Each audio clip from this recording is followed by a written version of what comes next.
शुभम मित्रगण, आज कुछ विशेष। राष्ट्रकवि मैथिली शरण गुप्त जी को श्रद्धांजलि। 3 अगस्त को महाकवि की 136वीं जयंती थी, किंतु कुछ व्यस्तता के कारण मैं उस दिन यह नहीं ला पाया।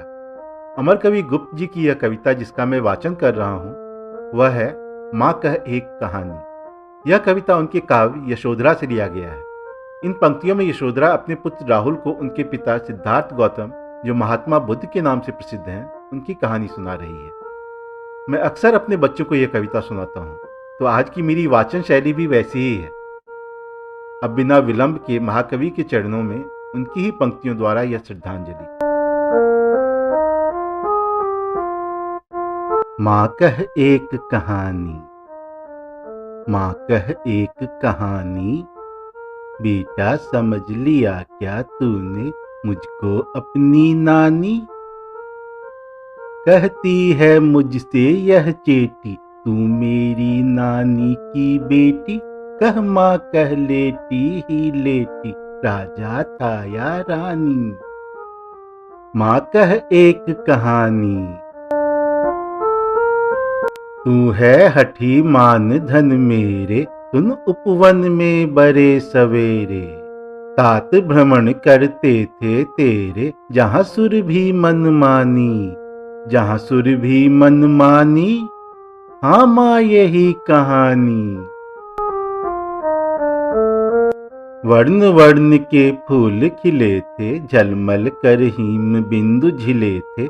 हल्के झोंके हिले मिले थे, लहराता था पानी, लहराता था पानी। हाँ हाँ यही कहानी।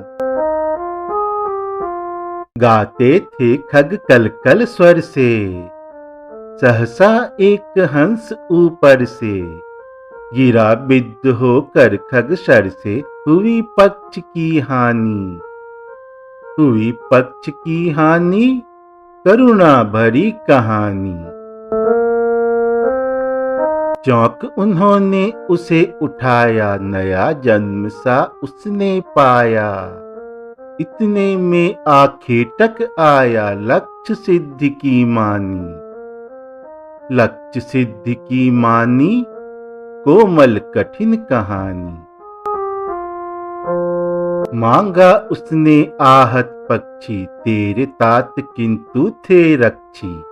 तब उसने जो था खगभक्षी, हठ करने की ठानी, हठ करने की ठानी। अब बढ़ चली कहानी। हुआ विवाद सदय निर्दय में, उभय आग्रही थे स्व विषय में।